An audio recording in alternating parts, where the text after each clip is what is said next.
Republicans always understood that the premises of military emancipation were based on the understanding that the slaves would run to Union lines when the Union Army came into the southern states.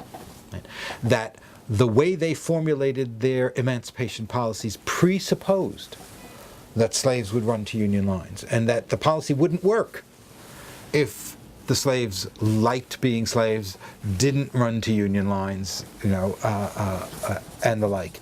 And that's there in the very first policy that's formulated, beginning with the contraband policy in late May, a month after the war begins, when the Secretary of War tells General Benjamin Butler at Fortress Monroe that he can refuse to return any contrabands who come voluntarily into your lines, but that he himself and his Union soldiers are not to go on to plantations and entice slaves off.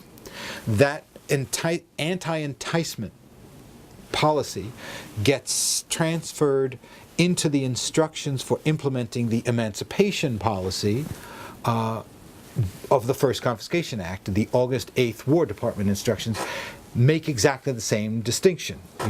Slaves coming voluntarily into your lines are not just contraband, they are emancipated.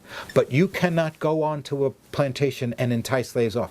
That meant that emancipation could only happen with the agency of slaves. The policy itself presupposed that the slaves would be agents in the process.